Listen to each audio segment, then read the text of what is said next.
వచ్చేసా. వచ్చావా గౌతమ్? వెళ్ళి కాళ్ళు చేతులు కడుక్కొని రా, ఏమన్నా తిందు కానీ. సరే అమ్మా.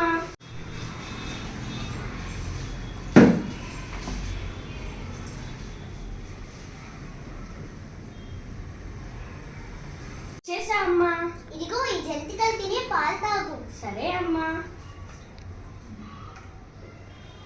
తినేసానమ్మా, కాసేపు ఆడుకొని వస్తా. సరే, తొందరగా వచ్చి, నాన్నగారు వచ్చే టైం అవుతోంది.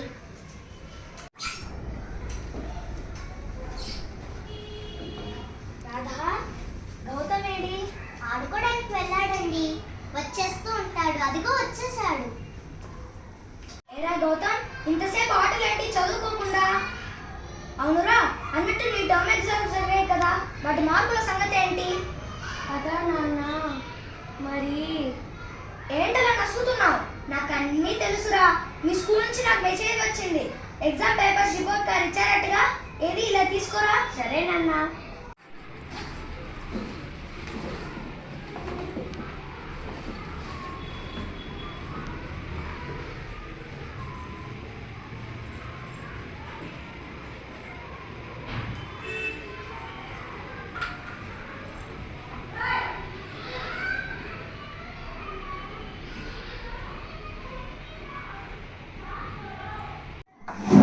ఏంట్రా ఈ మార్కులు?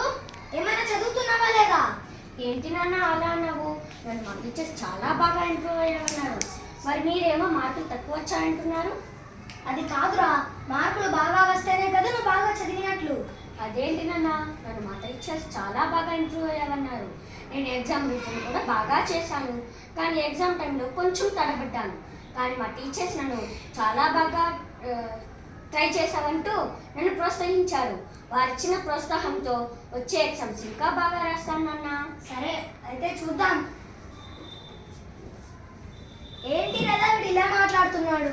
నిజమే కదండి, వాడు చదివేటప్పుడు ఎక్కువ స్ట్రెస్ అవ్వకుండా ఇష్టంగా చదువుతున్నాడు. వాడి బిహేవియర్లో, స్టడీస్లో కూడా బాగా మార్పు వచ్చింది.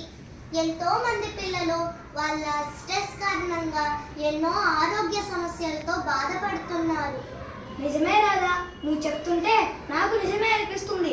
చదువు అంటే ఇష్టంగా చదవాలి, కానీ కష్టంగా కాదు కదా.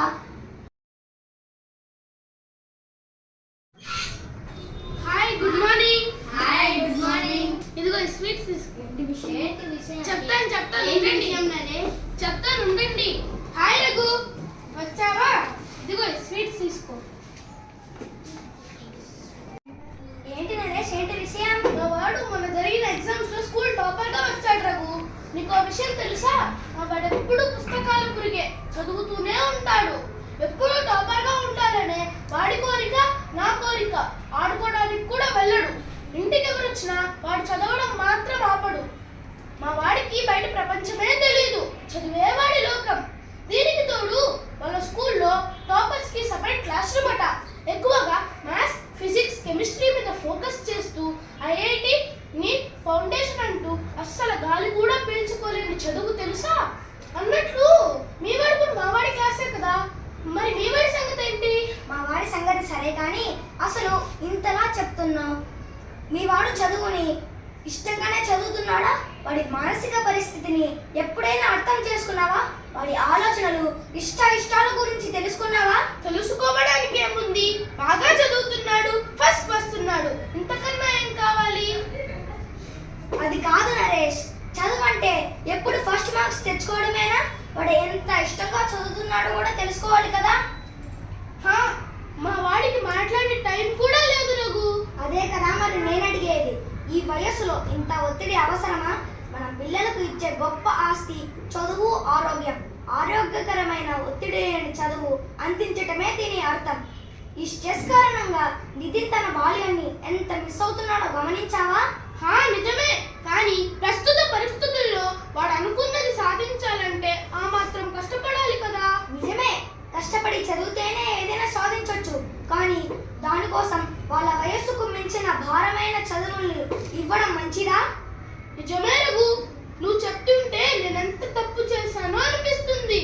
ఇంతకి మీ వాడి సంగతి ఏంటి? మా వాడు బాగా చదువుతున్నాడు. వాడు స్కూల్లో కూడా ఐఐటి, నీట్ ఫౌండేషన్ ని చాలా సులభమైన రీతిలో, ఎటువంటి స్ట్రెస్ లేకుండా హ్యాపీగా చదువుతున్నాడు. అంతేకాదు వాడి పిల్లలలో సెల్ఫ్ కాన్ఫిడెన్స్ ఇంప్రూవ్ చేయడానికి రకరకాల కాంపిటీషన్స్, డిబేట్ కండక్ట్ చేస్తున్నారు. దానివల్ల వాడు చాలా బాగా ఇంప్రూవ్ అవుతున్నాడు. నిజమేనకు, నేను నీలా ఆలోచించలేదు. పిల్లల భవిష్యత్తు వారి మార్క్స్ లోను, ర్యాంక్స్ లోను ఉన్నాయన్న భ్రమలోనే ఉన్నాను. నా కళ్ళు తెరిపించావు. పిల్లల భవిష్యత్తు వారి నిజమైన ప్రతిభ మీదే ఆధారపడి ఉంటుందని తెలుసుకున్నాను. ఆగు, ఇప్పుడే నేను వెళ్ళి నితిన్తో మాట్లాడతాను.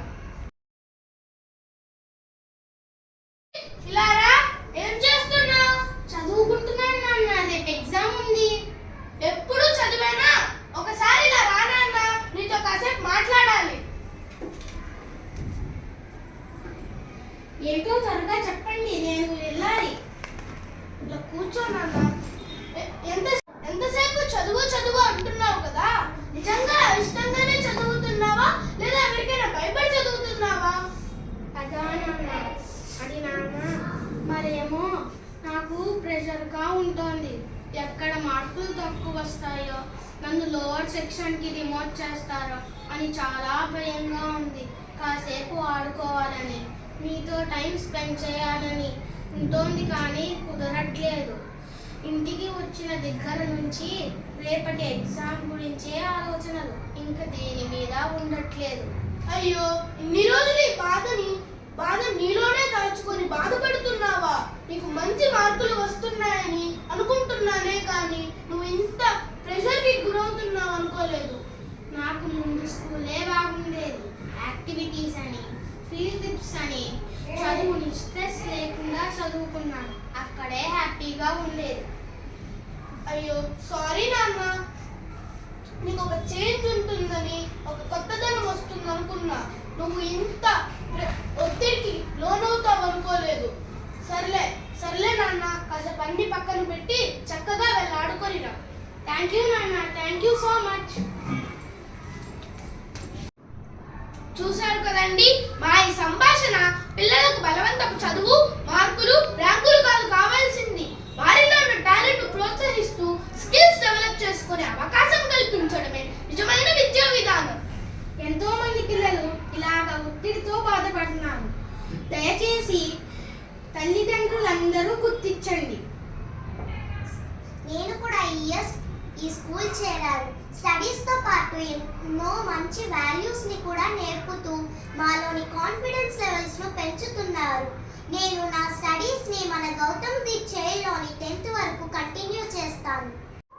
నేను ఇక్కడ కొత్తగా చేరినప్పుడు చాలా ఏడ్చాను, భయపడ్డాను. కానీ నన్ను ప్రోత్సహిస్తూ నాలోని భయం పోగొట్టి నన్ను స్కిల్స్ని గుర్తించి అన్ని విధాలుగా ప్రోత్సహిస్తున్న మన Gautam's the child always the best.